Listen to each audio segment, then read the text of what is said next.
comentando a lição de sexta-feira, 2 de janeiro de 2026. Resumo e aplicação espiritual. Podemos concluir essa primeira lição de 2026 com a certeza de que os conselhos aprendidos nesse estudo nos colocaram diante da necessidade de representarmos Jesus como o apóstolo Paulo fez, mesmo enfrentando o desafio da prisão, sem deixar que seu ânimo fosse abatido pela intolerância dos que o perseguiam. Paulo sempre mencionou que as perseguições ou prisões deviam ser vistas como uma motivação para novas conquistas na vida cristã, pois ele, mesmo preso, não se achava abandonado, mas guardado para um momento especial. Ele dizia: "Sou prisioneiro de Jesus Cristo e por isso me alegro de representá-lo diante das autoridades e mesmo perseguido, não me sinto abandonado." Essa confiança na mão protetora do Pai Celestial levou o apóstolo a ser útil ao Evangelho, mesmo como prisioneiro. Essa motivação nos serve de lição de resistência, pois muitos desistem da fé na primeira provação ou ao longo do caminho, dependendo do que passam por amor a Cristo. Foi nesse contexto que Jesus disse: "E quem não toma a sua cruz e não segue após mim, não é digno de mim." Mateus capítulo 10, versículo 38. Então, será preciso enfrentar alguns desafios na vida cristã, pois nesse caminho sempre haverá oposição do inimigo.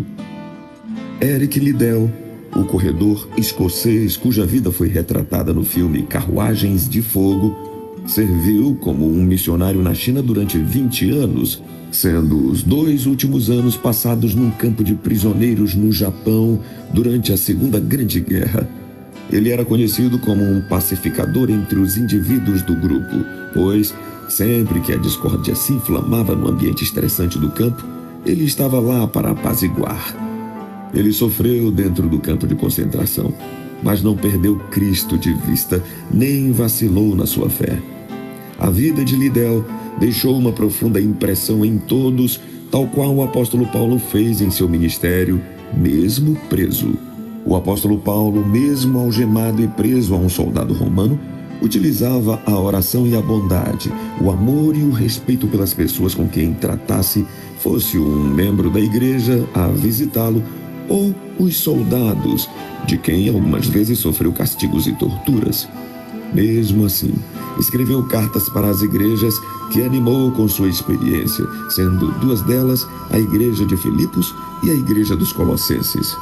Essas localidades foram evangelizadas por um converso da cidade de Éfeso chamado Epáfras, a quem ele dirigia elogios sinceros pelo trabalho realizado. Também mostrou Timóteo como fiel cooperador e até Onésimo, um escravo evangelizado que fora salvo pela pregação do evangelho naquele tempo e que se tornou útil ao evangelho a ponto de Paulo o enviar ao seu antigo dono Filemon e pedir que o recebesse como um irmão em Cristo, sugerindo que ele, Paulo, é que pagaria a Filemon o prejuízo dado por Onésimo a ele.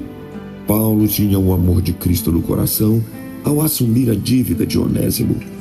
Hoje, Deus nos pede que atendamos os fracos na fé com espírito de perdão, tornando-os úteis ao Evangelho. Que Deus nos conceda o privilégio e a graça de permanecermos nesta obra intercessora pelos mais fracos. Que Deus nos habilite a fazê-lo e que Deus nos abençoe.